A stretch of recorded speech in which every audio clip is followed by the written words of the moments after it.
Hello student, welcome back to my channel Samrat academy. Student, class 10th वालों के लिए सबसे ज्यादा महत्वपूर्ण वीडियो है। आज मैं आप लोगों को हिंदी का एक वायरल पेपर बताने वाला हूं। अभी 2024 बोर्ड एग्जाम का 2024 बोर्ड एग्जाम में यही हिंदी का वायरल पेपर आएगा 801 एसी। मैं आप लोगों से वादा कर रहा हूं, मैं हमेशा से कह रहा हूं, जो मैं पेपर आप लोगों को बता रहा हूं 100% आपके एग्जाम में आएंगे। बस आप इसको तैयार कर लो, ठीक है। पूरा का पूरा फुल सोल्यूशन देता हूं, एक भी पॉइंट में छोड़ता नहीं हूं। इसलिए नहीं छोड़ता हूं क्योंकि मुझे चाहिए 70 में 70, मैं 65 भी नहीं पसंद करूंगा। 70 में 65 भी मुझे बर्दाश्त नहीं है। मैं पूरा का पूरा जितना हो सकता है पूरा का पूरा सोल्यूशन देता हूं, 70 में 70 लाने का प्रयास कराता हूं। बस आपको इस पेपर को तैयार करके जाना है। 801 एसी ये वाला कोड है। यहाँ पे अपना अनुक्रमांक डाल लेना, ठीक है। यहाँ पे अपना नाम डाल लेना। एग्जामिनर यहाँ पे आपका सिग्नेचर कर देगा इस पेपर को। इसको हल करने के लिए आपके पास समय 3 घंटे 15 मिनट का समय रहेगा। और कितने नंबर का ये पेपर रहेगा? 70 नंबर का ये पेपर पूछा जाएगा आपसे। निर्देश कुछ दिए गए हैं, निर्देश आप लोग पढ़ लेना। मैं पढ़ के सुना भी देता हूं। जैसे निर्देश में बोला है कि प्रारंभ के 15 मिनट परीक्षार्थियों को प्रश्न पत्र पढ़ने के लिए निर्धारित है। मतलब कि इसको हल करने के लिए आपके पास समय कितने हैं? 3 घंटे 15 मिनट। 15 मिनट इस पेपर को आप पढ़ सकते हो और 3 घंटे में इस पेपर को सॉल्व कर सकते हो। दूसरा है कि प्रश्न पत्र जो है 2 खंड में विभाजित है। खंड अ में, दूसरा खंड ब में विभाजित है। देखो, खंड अ में क्या रहेंगे? बहुविकल्पीय प्रश्न 20 थे, जिसका सही विकल्प आपको OMR शीट पे करना होगा, काले या नीले पेन से। वो भी आपका पॉइंट पेन होना चाहिए, बाल पॉइंट पेन, मतलब जेल वाला पेन नहीं होना चाहिए। या आप नीला ले सकते हो या काला ले सकते हो, दोनों में से कोई ले सकते हो। और सही गोले को पूर्ण रूप से काला करना होगा आपको। इसके बाद बोला है कि खंड अ में बहुविकल्पीय प्रश्न हेतु प्रत्येक प्रश्न के लिए 1 अंक निर्धारित है। मतलब एक बहुविकल्पीय प्रश्न 1 नंबर का। तो टोटल कितने बहुविकल्पीय रहेंगे? 20। कितने नंबर के? 20 नंबर के मिलेंगे। इसके बाद है कि प्रश्न पत्र के खंड अ के प्रश्नों हेतु 1 घंटा का समय दिया गया है और खंड ब को हल करने के लिए आपको 2 घंटे का समय दिया गया है।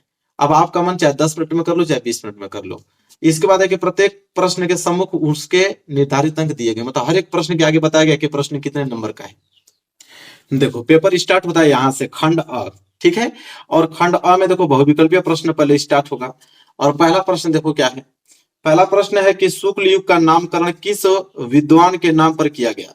तो शुक्ल युग का नामकरण किस विद्वान के नाम पर किया गया? तो आपके हैं आचार्य रामचंद्र शुक्ल जी। उन्हीं के नाम पर शुक्ल युग का नामकरण किया गया था। दूसरा प्रश्न देखो क्या है। हंस पत्रिका के संपादक थे, ठीक है। हंस पत्रिका के संपादक कौन थे मेरे प्यारे बच्चों? वो आपके मुंशी प्रेमचंद्र थे। पहला वाला ऑप्शन बिल्कुल राइट आंसर हो जाएगा, मुंशी प्रेमचंद्र जी। तीसरा देखो, शुक्ल युग की काल अवधि है। तो देखो, शुक्ल युग की काल अवधि कितनी मानी जाती है? ये तो सबको जानकारी है कि 1919 ईस्वी से लेकर 1938 ईस्वी तक शुक्ल युग की काल अवधि मानी जाती है। सी वाला ऑप्शन जो है बिल्कुल राइट आंसर होगा। चौथा, लहरों के राजहंस के लेखक का नाम है। तो लहरों के राजहंस के लेखक का नाम है मोहन राकेश। मोहन राकेश, पहला वाला ऑप्शन बिल्कुल करेक्ट आंसर हो जाएगा। आगे देखो, प्रश्न नंबर 5वां। प्रश्न नंबर 5वां है, चिंतामणि के रचयिता है। तो चिंतामणि के रचयिता कौन है मेरे प्यारे बच्चों? वो है आपके आचार्य रामचंद्र शुक्ल जी। सी वाला ऑप्शन बिल्कुल करेक्ट आंसर हो जाएगा। एक भी प्रश्न छोड़ना नहीं है, पूरा 70 में 70 करके आना है, ठीक है। क्वेश्चन नंबर 6, छत्रसाल दशक के रचनाकार हैं। तो छत्रसाल दशक के रचनाकार जो है वो है आपके भूषण जी। और डी वाला ऑप्शन बिल्कुल आपका करेक्ट आंसर हो जाएगा। आगे बढ़ते हैं, 7वां प्रश्न, आधुनिक काल की समय अवधि है। तो आधुनिक काल की समय अवधि जो मानी जाती है वो 1843 ईस्वी से वर्तमान तक, मतलब अभी तक जो चलती आ रही है वो आधुनिक काल की अवधि मानी जाती है। कब से? 1843 ईस्वी से अब तक। 8वां, साकेत किस युग की रचना है? तो साकेत जो है वो किस युग की रचना है? द्विवेदी युग की रचना है। बी वाला ऑप्शन जो है बिल्कुल राइट आंसर हो जाएगा, द्विवेदी युग। आगे देखो, क्वेश्चन नंबर 9, आंगन के पार द्वार के रचयिता है। तो आंगन के पार द्वार के रचयिता जो है मेरे प्यारे बच्चों वो आपके हैं सच्चिदानंद हीरानंद वात्स्यायन अज्ञेय, ठीक है। ये फुल फॉर्म क्या होगा? स से सच्चिदानंद, ही से हीरानंद, वा से वात्स्यायन अज्ञेय, ठीक है। तो नाम बहुत बड़ा इसलिए शॉर्ट फॉर्म में लिखा गया है। बी वाला ऑप्शन सही हो जाएगा। 10वां देखो, महादेवी वर्मा की रचना नहीं है। मतलब इन चारों ऑप्शनों में से महादेवी वर्मा की रचना कौन है? नहीं है मेरे प्यारे बच्चों। तो वो है युगांत। युगांत जो है महादेवी वर्मा की रचना नहीं है। अन्यथा निहार भी है, सांध्य गीत भी है, दीपशिखा भी है। युगांत जो है वो महादेवी वर्मा की रचना नहीं है। तो सी वाला ऑप्शन बिल्कुल क्या हो जाएगा? राइट आंसर हो जाएगा। चलिए आगे देखिए, अगला है आपका प्रश्न नंबर 11। प्रश्न नंबर 11 है कि जथा पख बीनु खग अति दीना, मणि बिनु फनक कारबर करहीना, अस मम जीवन बंधु बिनु तोही, जो जड़ देव जियावे मोही। कह रहा है कि इन पंक्ति में कौन सा रस है, मतलब इन पंक्ति में कौन सा रस का प्रयोग किया गया है, तो करुण रस का प्रयोग किया गया है। सी वाला ऑप्शन बिल्कुल करेक्ट ऑप्शन हो जाएगा, करुण रस। आगे देखो प्रश्न नंबर 12 क्या है कि यहीं कहीं बिखर गई वह भग्न विजयमाला सी, उपयुक्त पंक्तियों में कौन सा अलंकार है, तो इसमें अलंकार है उपमा अलंकार का प्रयोग किया गया है मेरे प्यारे बच्चों। ये वाला ऑप्शन जो है बिल्कुल करेक्ट ऑप्शन हो जाएगा। 13वां देखो, सुनत सुमंगल बैन मन प्रमोद तन पुलक भर, शरद सरोरुह नयन तुलसी भरे स्नेह जल। कह रहा है कि इन पंक्तियों के दूसरे और चौथे चरण में कितनी मात्राएं हैं, एक तो दूसरे वाला में और ये लास्ट वाला चौथे चरण में कितनी मात्राएं हैं, तो 13 मात्राएं हैं, गिन लेना। ये वाला ऑप्शन जो है राइट आंसर हो जाएगा। आगे देखो प्रश्न नंबर 14, निम्नलिखित में मिश्र वाक्य है, मतलब 4 ऑप्शन में से होता ना कि मिश्र वाक्य कौन है। अवनी आई और पढ़ने बैठ गई, बच्चे दूध पीकर सो गए, अध्यापक के सामने सब शांत रहते हैं, जो झूठ बोलते हैं उन पर विश्वास मत करो। अब प्रश्न क्या है कि मिश्र वाक्य क्या है, ठीक है, तो मिश्र वाक्य 14 का हो जाएगा ऑप्शन डी, जो झूठ बोलते हैं उन पर विश्वास मत करो। ये मिश्रित वाक्य है, तो डी वाला ऑप्शन जो है बिल्कुल करेक्ट आंसर हो जाएगा। आगे देखो प्रश्न नंबर 15, प्रश्न नंबर 15वां क्या है कि वह अभी भी बैठ नहीं सकता। कह रहा है कि वाक्य के भाववाच्य में रूप होगा, मतलब इसको भाववाचक के रूप में अगर हम कहें, ठीक है, कि वह अब भी बैठ नहीं सकता, तो किस प्रकार कहेंगे मेरे प्यारों, जो सी वाला ऑप्शन सही होगा, कहेंगे उससे अब भी बैठा नहीं जाता। मतलब भाव रूप से अगर हम इसको सेंटेंस को परिवर्तित करते यही निकल के आएगा सेंस, कि उससे अब भी बैठा नहीं जाता। देखो 16वां प्रश्न क्या है कि तुम किस कक्षा में पढ़ते हो, ठीक है, तो तुम किस कक्षा में पढ़ते हो मेरे प्यारे बच्चों, ये आपका सर्वनाम है, मध्यम पुरुष है, पुल्लिंग है और एक वचन है। जो तुम पे अंडरलाइन किया गया है ना, तो तुम क्या है, सर्वनाम, तुम मध्यम पुरुष है, पुल्लिंग है और एक वचन है। डी वाला ऑप्शन जो है बिल्कुल राइट आंसर हो जाएगा, 16 का डी। याद रखना, भूलना मत, एग्जाम में पूरा करके आना। 17 है कि अनु उपसर्ग लगाकर सही शब्द बनेगा, तो अनु उपसर्ग लगाकर सही शब्द बनेगा क्या, अनुभाव। पहला वही ऑप्शन में दिख रहा है, अनुधन भाव, अनुभाव, ए वाला ऑप्शन। 18वां है त्रिवेणी में कौन सा समास है, ठीक है, तो त्रिवेणी में कौन सा समास है, द्विगु समास है, और क्या, सी वाला ऑप्शन जो है राइट आंसर हो जाएगा। 19वां प्रश्न देखो, अच्छी शब्द का तद्भव है, तो अच्छी शब्द का तद्भव क्या है मेरे प्यारे बच्चों, अच्छी मतलब आंख होता है। ये वाला ऑप्शन बिल्कुल करेक्ट ऑप्शन हो जाएगा।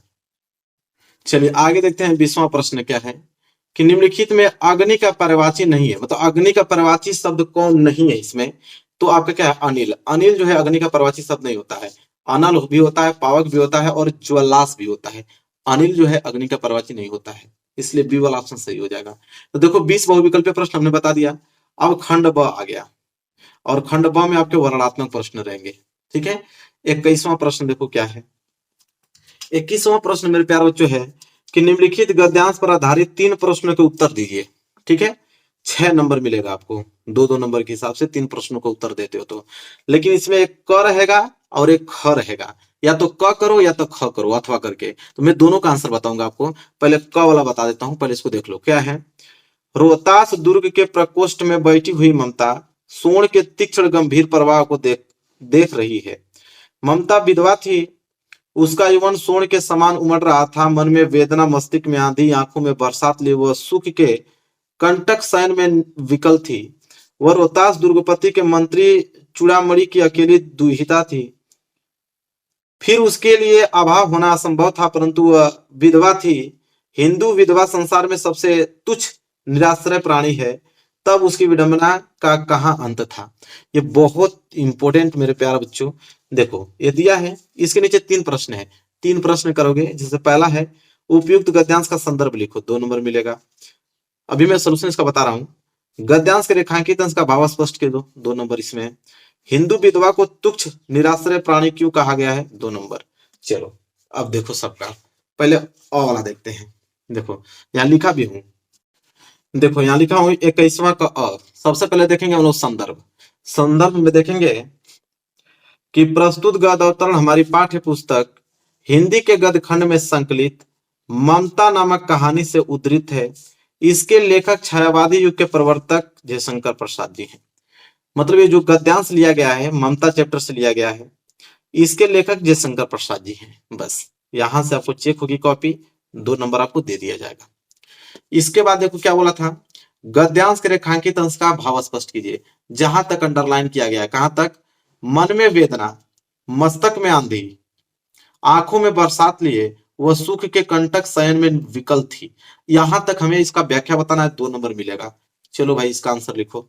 ब हेडिंग डालोगे रेखांकित अंश की व्याख्या, लिखोगे कि लेखक जयशंकर प्रसाद का कहना है कि रोहतास के राजमहल के मुख्य द्वार के निकट अपने कमरे में उदास हृदय ममता सोन नदी के तेज प्रवाह को एकटक देखी जा रही है। उसके मस्तिष्क में आंधी के समान तीव्र गति से अपने भावी जीवन की चिंता से ससंदर्भित अनेक प्रकार का विचार उत्पन्न हो रहे थे। उसकी आंखों से दुख के आंसू निरंतर बह रहे थे। साथ ही राजमहल की समस्त सुख सुविधाएं उसे सूल के समान कष्ट पहुंचा रही थी। कोमल बिस्तरों पर शयन भी उसे कांटों की सैया के समान प्रतीत हो रहा था।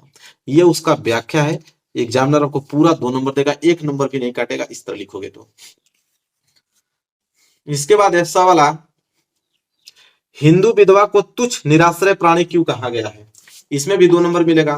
इसका भी आंसर लिखेंगे हम लोग।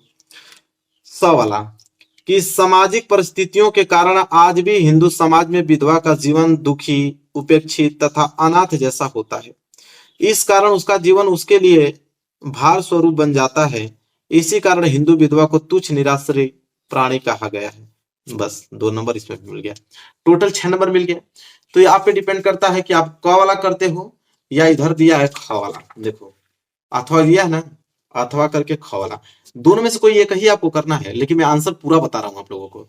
ख वाला देखो क्या है, इसका आंसर देखो, यह हाथ में कमल लिए बुद्ध खड़े हैं, जैसे छवि छलकी पड़ती है, उभरे नैनों की ज्योत बसरती जा रही है, और यह यशोधरा है, वैसे ही कमल नाल धारण किए त्रिभंग में खड़ी। और यह दृश्य है मां भी निष्क्रमण का यशोधरा और राहुल निद्रा में खोए गौतम दृढ़ निश्चय कर धड़कते हिया को संभालते, और यह नंद है अपनी पत्नी सुंदरी का भेजा द्वार पर आए बिना भिक्षा के लौटे भाई बुद्ध को जो लौटाने आया था और उसे जिसे भिक्षु बन जाना पड़ा था। बार बार वह भागने को होता है, बार बार भड़ककर संग में लौटा लिया जाता है। उधर वह यशोधरा है बालक राहुल के साथ। देखो अब ये दिया है, या तो क वाला कर लो या तो ख वाला, ठीक है। ये दे दिया, इसके नीचे भी 3 प्रश्न पूछा है, 2 नंबर का यह प्रश्न, 2 नंबर का यह प्रश्न, 2 नंबर का यह प्रश्न। आ वाला प्रश्न है कि उपयुक्त गद्यांश का संदर्भ लिखो। चलो इसको देखते हैं। तो देखो लिखा हूं मैं उत्तर ना, यहाँ पे अथवा, यहाँ पे लिखा हूं संदर्भ। हेडिंग क्या डालोगे, संदर्भ। लिखोगे प्रस्तुत गत अवतरण हमारी पाठ्य पुस्तक हिंदी के गद्य खंड में संकलित तथा भारतीय पुरातत्व के महान विद्वान कौन, श्री भगवत शरण उपाध्याय द्वारा लिखित अजंता शीर्षक निबंध से उद्धृत है। अजंता चैप्टर से लिया गया है। इसके जो लेखक है श्री भगवत शरण उपाध्याय जी हैं, ठीक है। इतना लिखोगे तो 2 नंबर आपको दे दिए जाएंगे। यहां तक हो गया। इसके नीचे अब दिया है व्याख्या, रेखांकित अंश की व्याख्या कीजिए। कहां तक अंडरलाइन किया गया है कि यह हाथ में कमल लिए बुद्ध खड़े हैं, जैसे छवि छलकी पड़ती है, उभरे नैनों की ज्योत पसरती जा रही है, और यह यशोधरा है, वैसे ही कमल नाल धारण किए त्रिभंग में खड़ी। ठीक है, अब इसका हमें व्याख्या बताना है। देखो अब व्याख्या प्यारा से लिखो।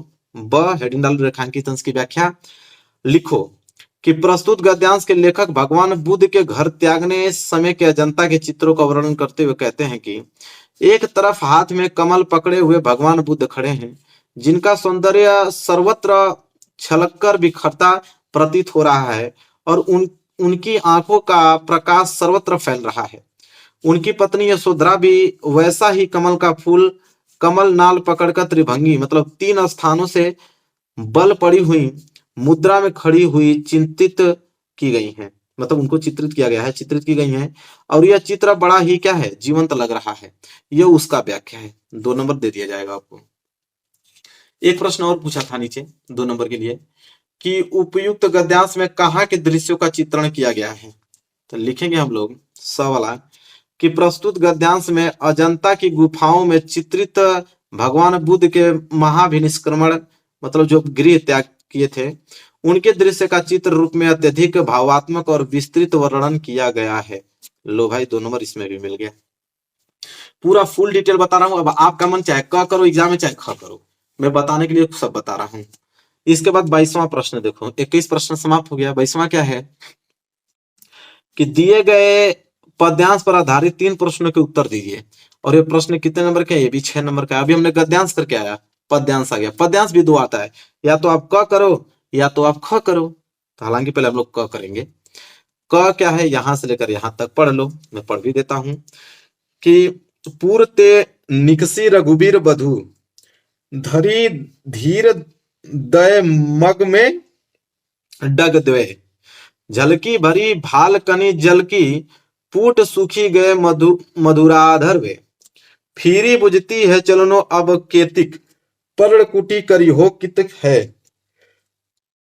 तीकी लखी आतुरता पीकी अखियां अति चारु चली जल चय। बहुत ही बड़े मतलब पेपर बहुत हार्ड बनेगा। तो ये वाला पेपर जो ये पेपर मैं करा रहा हूँ सबसे हार्ड पेपर है। अगर आपकी एग्जाम में आ गया तो सब धराशायी हो जाएंगे, लेकिन जितने बच्चे देखे रहेंगे वो पूरे के पूरे करके चले आएंगे। पहला वाला प्रश्न है 2 नंबर का। क्या है 2 नंबर? क्या इसमें 4 नंबर दिए जाएंगे, क्योंकि बोला है कि प्रस्तुत पद्यांश का ससंदर्भ हिंदी में व्याख्या कीजिए। तो संदर्भ का 2 नंबर, व्याख्या का 2 नंबर और 2 नंबर इस वाले क्वेश्चन का 6 नंबर। तो पहला क्या है? प्रस्तुत पद्यांश का ससंदर्भ। ससंदर्भ मतलब संदर्भ भी लिखो, प्रसंग भी लिखो, फिर उसका व्याख्या भी करना है। ठीक है। फिर बोला है कि काव्य सौंदर्य भी स्पष्ट। काव्य सौंदर्य नहीं पूछता आपके एग्जाम में, इसको कैंसिल करो। ठीक है, चलो देखते हैं।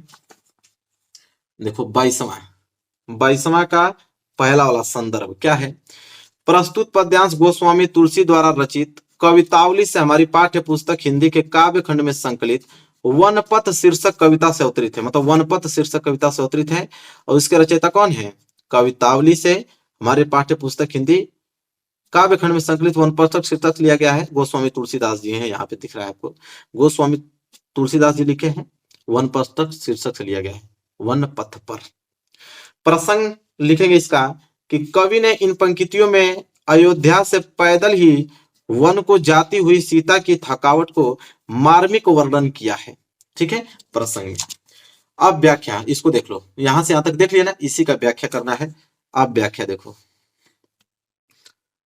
राम लक्ष्मण और सीता बड़े धीरज के साथ श्रृंगवेरपुर से आगे 2 कदम ही चले थे कि सीता जी के माथे पर पसीने की बूंदें छलकने लगी और उनके सुंदर ओंठ थकान के कारण सूख गए। तब सीता जी ने अपने प्रियतम राम से पूछा, अभी हमें कितनी दूर और चलना पड़ेगा? कितनी दूरी पर पत्तों की कुटियां बनाकर रहेंगे? अंतर्यामी श्री राम सीता जी की व्याकुलता का कारण तुरंत समझ गए कि वे बहुत थक चुकी हैं और विश्राम करना चाहती हैं। राजमहल का सुख भोगने वाली अपनी पत्नी की ऐसी दशा देखकर श्री कृष्ण के सुंदर नेत्रों से आंसू टपकने लगे। ये इसका व्याख्या हो गया। लो भाई 2 नंबर इसमें भी मिल गया। देखो एक प्रश्न और पूछा था कि श्री राम के नेत्रों से आंसू क्यों बहने लगे। ठीक है, 2 नंबर इसमें भी मिलेगा। तो चलो इसको भी देख लेते हैं। दूसरा तो लिखेंगे श्री राम के नेत्रों से आंसू इसलिए टपकने लगे क्योंकि वन में पैदल चलते चलते सीता जी बहुत थक गई थी और बहुत व्याकुल हो रही थी। राजमहल का सुख भोगने वाली अपनी भार्या को ऐसी दशा में देखकर श्री राम की आंखों से आंसू निकल गए। बिल्कुल सही बात है। 2 नंबर लो भाई। तो ये तो क वाला है। क वाला नहीं करोगे तो देखो अथवा करके और दिया हुआ है ख वाला, या क नहीं करोगे तो ख वाला कर लेना, ये भी आसानी है। विश्वत रेखा की वासी जो सीता जीता है नित हाफ हाफ कर, रखता है अनुराग अलौकिक वह भी अपनी मातृभूमि पर। ध्रुववासी जो हिम में तम में जी लेता है कांप कांप कर, वह भी अपनी मातृभूमि पर कर देता है प्राण निछावर। ठीक है, वो नहीं करोगे तो इसको कर लेना। इसका भी मैं आंसर आपको बताता हूं। लो अथवा पहला वाला संदर्भ पहले लिखना होगा इसका। तो प्रस्तुत पद्यांश हमारी पाठ्य पुस्तक हिंदी के काव्य खंड में संकलित राम नरेश त्रिपाठी द्वारा रचित स्वदेश प्रेम शीर्षक कविता से अवतरित है और यह कविता त्रिपाठी जी के काव्य संग्रह किस से स्वप्न से ली गई है। 2 नंबर मिल गया। प्रसंग भी लिखेंगे कि कवि ने इन पंक्तियों में बताया कि प्रत्येक मनुष्य को अपनी मातृभूमि से प्रेम होता है, वो उसे छोड़कर कहीं जाना पसंद नहीं करता। अब देखेंगे इसका व्याख्या, एक बार दिखा भी देता हूं, यही है, इसी का हम लोग व्याख्या देखने जा रहे हैं, इसको नोट कर लो। व्याख्या में देखो क्या लिखेंगे कि जो मनुष्य भूमध्य रेखा का निवासी है, जहां असहनीय गर्मी पड़ती है, वहां वह गर्मी के कारण हाफ हाफ कर अपना जीवन व्यतीत करता है। फिर भी उस स्थान से लगाव के कारण वहां भी भीषण गर्मी को छोड़कर वह शीतल प्रदेश में नहीं जाता है। वह कष्ट उठाता हुआ अपनी मातृभूमि पर असाधारण प्रेम और अपार श्रद्धा रखता है। जो मनुष्य ध्रुव प्रदेश का रहने वाला है, जहां सदा बर्फ जमी रहने के कारण भयंकर सर्दी पड़ती है, वह भयंकर ठंड से कांप कांप कर अपना जीवन निर्वाह कर लेता है, किंतु ठंड से घबराकर गर्म प्रदेशों में जाकर जीवन नहीं बिताता। उसे भी अपनी मातृभूमि से बहुत प्रेम होता है और उसकी रक्षा के लिए वह भी अपने प्राण का निछावर कर देता है। पूरा बढ़िया से डिटेल में व्याख्या लिखा हूं। चलो तो देखो, पहला वाला प्रश्न तो कर ही दिया, पद्यांश का ससंदर्भ हिंदी में व्याख्या भी कर दिया। दूसरा है कि उपयुक्त पद्यांश में कवि ने क्या स्पष्ट किया है, यह प्रश्न 2 नंबर का है। चलो देखते हैं कि उपयुक्त पद्यांश में कवि ने क्या स्पष्ट किया है। तो लिखेंगे हम लोग यहाँ पे, उपयुक्त पद्यांश में कवि ने स्पष्ट किया है कि मानव मात्र को मातृभूमि से स्वाभाविक प्रेम होता है। लो भाई 2 नंबर मिल गया इसमें भी। अब हम अगला प्रश्न देखेंगे, प्रश्न नंबर 23। 22 वाला भी प्रश्न हो गया। प्रश्न नंबर 23 क्या है कि दिए गए संस्कृत का गद्यांश, लो संस्कृत का गद्यांश आ गया, दिए गए संस्कृत गद्यांश में से किसी एक का संदर्भ सहित हिंदी में अनुवाद कीजिए। 5 नंबर का प्रश्न है। इसमें भी 2 ठे देगा, क वाला और अथवा करके एक और पीछे दिया हुआ है। तो पहले क वाला ही करेंगे। देखो इसको नोट कर लो, इसको आप एक बार स्क्रीनशॉट ले लो, अच्छे से दिख रहा है ना। चलो बढ़िया से नोट कर लो, संस्कृत वाला है, नोट कर लिए इसको। चलो अब 23 का हम लोग आंसर देखेंगे। पहले 23 में हम लोग संदर्भ देखेंगे उसका, कि प्रस्तुत गद्यांश हमारी पाठ्य पुस्तक हिंदी के संस्कृत खंड के वाराणसी पाठ से उद्धृत है। मतलब किस चैप्टर से लिया गया है, वाराणसी चैप्टर से लिया गया है। प्रसंग में लिखेंगे हम लोग कि इस गद्यांश में वाराणसी की ऐतिहासिकता तथा अब स्थिति के विषय में बताया गया है। अब जाके अनुवाद करेंगे, तो एक बार नोट कर लो, पहले ध्यान से पढ़ लो। यही वाला आप लोगों का संस्कृत का गद्यांश है, जिसका हम लोग व्याख्या करने वाले हैं, अनुवाद करने वाले हैं हिंदी में। देखो अनुवाद इसका लिखोगे अनुवाद में कि यह नगरी विविध धर्मों के मिलन का स्थान रही है। महात्मा बुद्ध, तीर्थकर, पार्श्वनाथ, शंकराचार्य, कबीर, गोस्वामी तुलसीदास और दूसरे बहुत से महात्माओं ने यहाँ आकर अपने विचारों को फैलाया, अर्थात अपने विचारों का प्रसार किया। केवल दर्शन, साहित्य और धर्म में ही नहीं, अपितु कला के क्षेत्र में भी यह नगरी विविध कलाओं और शिल्पों के लिए संसार में प्रसिद्ध है। यहाँ की रेशमी साड़ियां देश विदेश में सभी जगह पसंद की जाती हैं और यहाँ की पत्थर की मूर्तियां प्रसिद्ध हैं। ये अपनी प्राचीन परंपरा का इस समय भी पालन कर रही हैं। अनुवाद कर दिया, पूरा 5 नंबर मिल गया भाई। संदर्भ भी हमने लिख दिया यहाँ पे, प्रसंग भी लिख दिया, अगर अनुवाद भी कर दिया, 5 नंबर टोटल। क्लियर हो गया कि नहीं यहाँ तक? अगर एक क वाला नहीं करोगे तो अथवा करके और दिया है ऑप्शन, क वाला नहीं करोगे तो ख वाला कर देना, ऐसा कर्म विरड़म संस्कृति वाला, यहां से लेके यहां तक नोट कर लो। अगर उसको नहीं करना चाहते हो तो इसको कर लो। चलो इसका भी हम उत्तर बता देते हैं आपको, उसको पहले नोट कर लो। देखो क्या है, अथवा। सबसे पहले संदर्भ लिखेंगे हम लोग, प्रस्तुत गद्यांश हमारी पाठ्य पुस्तक हिंदी के संस्कृत खंड से भारतीय संस्कृति नामक पाठ से उद्धृत है। मतलब भारतीय संस्कृति चैप्टर जो है संस्कृत का, उससे लिया गया है।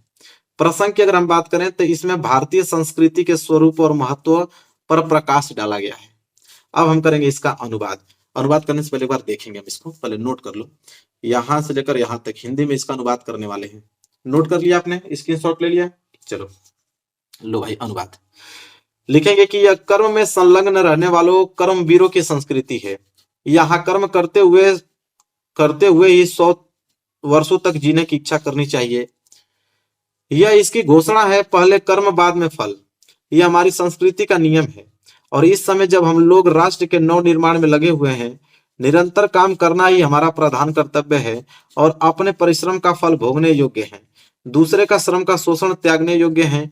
यदि हम विपरीत आचरण करते हैं तो लो भाई अनुवाद भी इसका कर दिया, ये भी 5 नंबर मिल गया हम लोगों को। तो दोनों बता दिया, चाहे क वाला कर लो या ख वाला कर लो। अब आएगा प्रश्न नंबर 24 कि दिए गए संस्कृत पद्यांश में से किसी एक का संदर्भ सहित हिंदी में अनुवाद करो।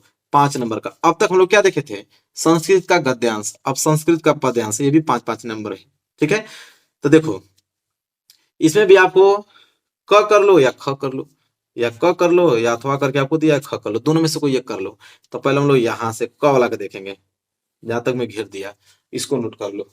ठीक है, 24 का क, देखो 24 वाला, 24 का पहले लिखेंगे हम लोग संदर्भ। प्रस्तुत श्लोक हमारी पाठ्य पुस्तक हिंदी के संस्कृत खंड के जीवन सूत्राणु पाठ से उद्धृत है, मतलब जीवन सूत्राणु चैप्टर उससे लिया गया है। प्रसंग की अगर हम बात करें तो इन श्लोकों में यक्ष के प्रश्नों और युधिष्ठिर के उत्तरों के माध्यम से माता पिता इत्यादि के महत्व को दर्शाया गया है। अब करेंगे अनुवाद। अनुवाद करने से पहले एक बार मैं फिर दिखाऊंगा आपको संस्कृत के इस पद्यांश को, नोट कर लो भाई, यहां से लेके यहां तक इसका हम लोग अनुवाद करने वाले हैं। ठीक है, देखो अनुवाद हेडिंग डालो और लिखोगे। पहले यक्ष युधिष्ठिर से पूछता है, क्या पूछता है भाई, कि भूमि से महान क्या है, आकाश से ऊंचा कौन है, वायु से अधिक शीघ्रगामी क्या है, तिनके से अधिक दुर्बल छीड़ बनाने वाली क्या है। तो लिखेंगे युधिष्ठिर उत्तर देता है, क्या देता है, कि पृथ्वी से अधिक भारी माता है, आकाश से अधिक ऊंचा पिता है, वायु से अधिक शीघ्रगामी मन है, तृण से अधिक दुर्बल बनाने वाली क्या है, चिंता है। बस हो गया, लो भाई 5 नंबर ले जाओ।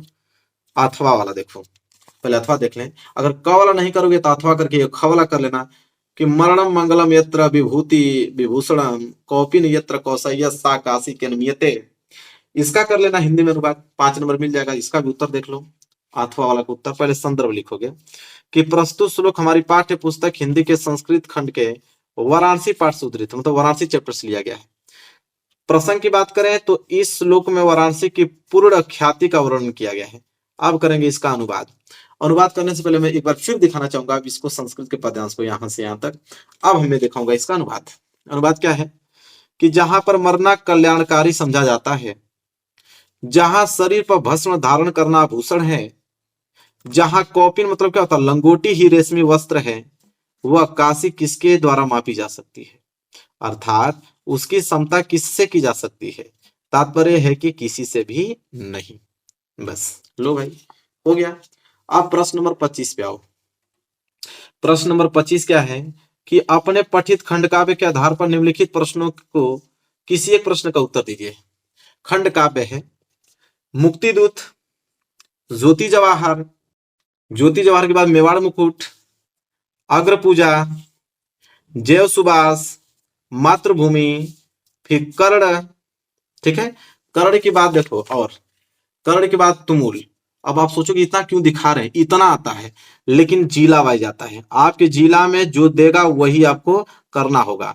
आप बुक में जाकर देख लो, किताब में या क्वेश्चन बैंक में सारे खंड काव्य पे देख लो, जिला का नाम लिखा होता है। जिस जिला से आप रहोगे वही आपको एग्जाम में करना होगा।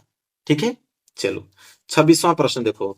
दिए गए लेखकों में से किसी एक का जीवन परिचय देते हुए उनकी एक प्रमुख रचना को उल्लेख करो। 5 नंबर। अब जीवन परिचय भी बताना पड़ेगा क्या, आचार्य रामचंद्र शुक्ल जी, डॉक्टर राजेंद्र प्रसाद, जयशंकर प्रसाद, तीनों में से किसी एक का जीवन परिचय लिखना है। 3 नंबर जीवन परिचय पे, 2 नंबर रचना पे, तो रचना जरूर लिखना। ठीक है, 5 नंबर मिल जाएगा। इसके बाद ख वाला, दिए गए कवियों में से किसी एक का जीवन परिचय देते हुए उनके प्रमुख रचना का उल्लेख करो। गोस्वामी तुलसीदास, सुमित्रानंद पंत, महाकवि सूरदास, इन तीनों में से किसी एक का जीवन परिचय लिखना है आपको। 5 नंबर मिलेगा, लेकिन रचना आपको लिखना पड़ेगा तभी। ठीक है, तो ये बताने वाली जरूरत थोड़ी है कि मैं बताऊंगा जीवन परिचय, जीवन परिचय नहीं याद होगा आप लोगों से। चलो 27वां, यहाँ सोल्यूशन देखो। अपनी पाठ्य पुस्तक में से कंठस्थ कोई एक श्लोक लिखिए जो इस प्रश्न पत्र में न आया हो। तो श्लोक लिखना है, 2 नंबर के लिए श्लोक आता है। मैं आपको सिंपल सिंपल 2 श्लोक बता देता हूँ। पहला वाला यह 27 का उत्तर लिखो।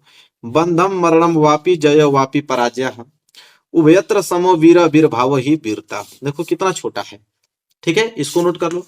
एक और मैं छोटा आपको बताऊंगा, उसको नोट कर लो। 2 याद रहेगा ना तो पूरा काम हो जाएगा। सर्वे भवंती सुखिनम, सर्वे संतु निराम्या, सर्वे सद्राणु पश्यन्तु, मां कश्चित् दुर्भाग भवेत्। यहां तक तो दोनों ही सिंपल है कि नहीं, बिल्कुल सिंपल है, आसानी से याद कर पाओगे, 2 नंबर ले जाओगे एग्जाम में। चलो आगे बात कर लेते हैं। अगला है 28वां प्रश्न। 28वां है कि निम्नलिखित में से किन्हीं 2 प्रश्नों के उत्तर संस्कृत में दीजिए। 2 नंबर मिल जाएगा।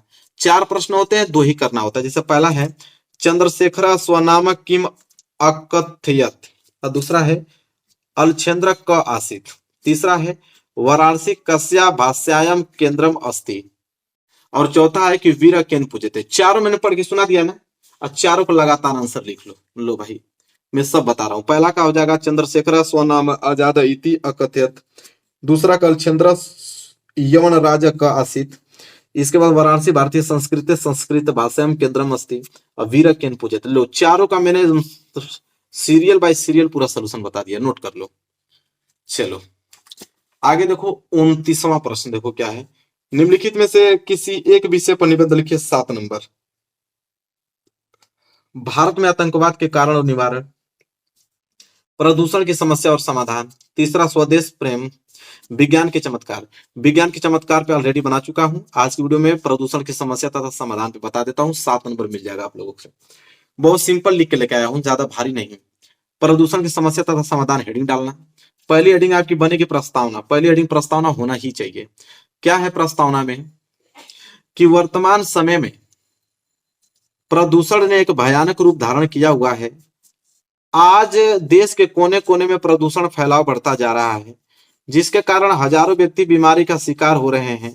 घनी आबादी वाले शहरों में स्वस्थ ऑक्सीजन मिलना कठिन हो रहा है और जिसकी वजह से श्वास व हृदय के रोग क्या हो रहे हैं, बढ़ रहे हैं। ये प्रस्तावना में हेडिंग रहेगी। इसके बाद तब आप डालोगे कि प्रदूषण के प्रकार कितने हैं। तो पहला प्रदूषण का प्रकार डालोगे वायु प्रदूषण हेडिंग बनाकर और लिखोगे कि वायु प्रदूषण का मनुष्य के स्वास्थ्य पर विशेष प्रभाव पड़ता है। वायु में प्रदूषण कारखानों के वाहनों घरों के चूल्हों से निकले धुएं से फैलता है। इसके कारण फेफड़ों के कैंसर, दम्मा, आंखों के रोग आदि जन्म लेते हैं और इसी प्रकार प्रदूषित वायु एक्जिमा तथा मुहांसे आदि रोग उत्पन्न करती है। वायु प्रदूषण। दूसरा डालोगे हेडिंग जल प्रदूषण। लिखोगे कि सभी जीव जंतुओं के लिए जल का बहुत महत्व है। जल के बिना जीव जंतु जीवित नहीं रह सकते हैं। इसके लिए जल स्वच्छ और दोष रहित होना चाहिए। नगरों में धरती के अंदर बने सीवर का जल भी अक्सर नदियों में गिराया जाता है, जिससे पानी दूषित विषाक्त होकर जीवन रहित हो जाता है और ये जमीन के अंदर जाकर भूमिगत जल को क्या कर देती हैं, प्रदूषित करती हैं। अब हेडिंग रहेगी ध्वनि प्रदूषण। लिखोगे कि अनेक प्रकार के वाहन, स्कूटर, मोटरसाइकिल, कार, जेट, विमान, लाउड स्पीकर, बाजे, ट्रैक्टर एवं कारखानों के रसायन, विभिन्न प्रकार की मशीनों आदि से ध्वनि प्रदूषित मतलब ध्वनि प्रदूषण उत्पन्न होता है। और ध्वनि प्रदूषण का सबसे अधिक प्रकोप शहरों व मुख्य राजमार्गों पर दिखाई पड़ता है। अधिक ध्वनि की वजह से हजारों व्यक्ति अपने सुनने की क्षमता खो बैठते हैं या कम सुनने लगते हैं।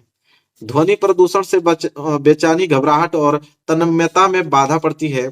इससे क्या होता है कि दिमागी संतुलन बिगड़ने और दिल की बीमारियों बढ़ने का खतरा पैदा होता है।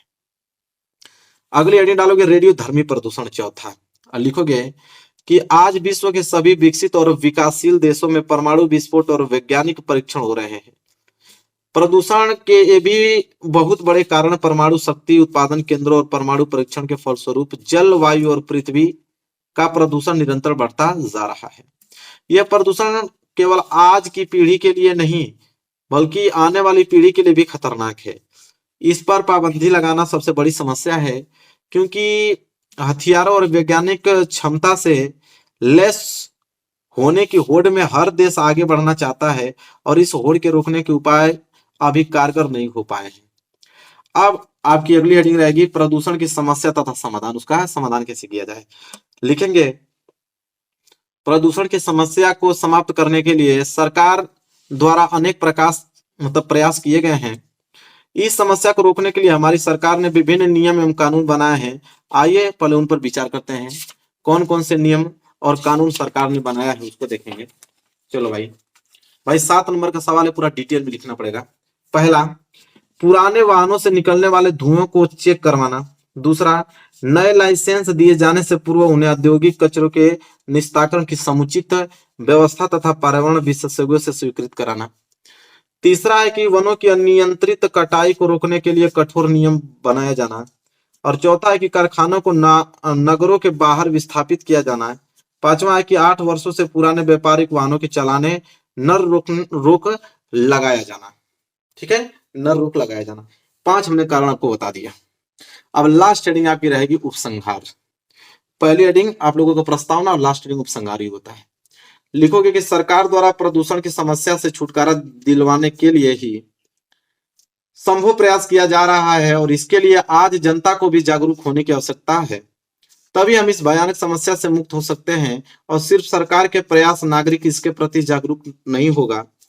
जागरूक होने के लिए पहली आवश्यकता इस बात की है कि हम अपने घर का कूड़ा कचरा इधर उधर न फेंककर ऐसी उचित जगह फेंके जहां से सरकारी तौर पर उसके जल्द उठाए जाने की व्यवस्था हो।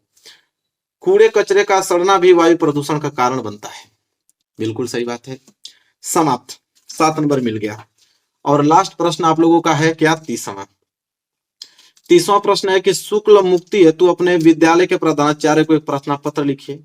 ये नहीं लिख पाते हो तो एक प्रश्न और दिया है कि छात्रवृत्ति प्राप्त करने हेतु अपने विद्यालय प्रधानाचार्य को एक पत्र लिखिए। ठीक है, चलिए तो यहाँ पर हम लोग देखेंगे। यहाँ मैं पहला वाला बता देता हूं कि शुल्क मुक्ति है तो अपने विद्यालय को प्रधानाध्यापक को एक पत्र कैसे लिखोगे। अगर अपना शुल्क माफ करवाना है तो किस प्रकार अपने प्रधानाध्यापक को लिखोगे पत्र। 4 नंबर के लिए आता है। सबसे पहले आप लिखोगे सेवा में, इसके बाद लिखोगे श्री प्रधानाचार्य जी, फिर अपने स्कूल का नाम लिखोगे, इसके बाद एड्रेस लिखोगे। इतना काम कर सकते हो कि नहीं? बिल्कुल। फिर हेडिंग डालोगे मेन विषय। विषय किस विषय पर निबंध लिख रहे हो? तो शुल्क मुक्ति हेतु प्रार्थना पत्र में लिख रहा हूं। इसके बाद यहां से लिखोगे मान्यवर महोदय, फिर कामा लगा के नीचे कंडीशन लिखना चालू कर दोगे। जैसे सविनय निवेदन है कि मैं आपके विद्यालय का कक्षा 10B का विद्यार्थी हूं।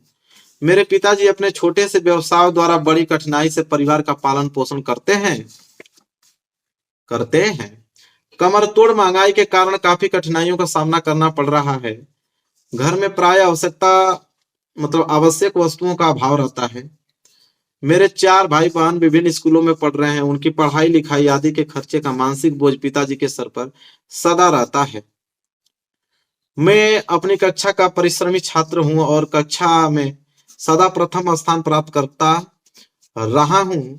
खेल कूद में भी मेरी अच्छी रुचि है। मैं सीनियर ग्रुप फुटबॉलर का कप्तान भी हूं। अतः आपसे निवेदन है कि मुझे विद्यालय शुल्क से पूर्ण मुक्ति प्रदान करें, जिससे मैं अध्ययनरत रहकर अपने भविष्य को संवार सकूं। मेरे अभिभावक आपके अत्यंत आभारी रहेंगे।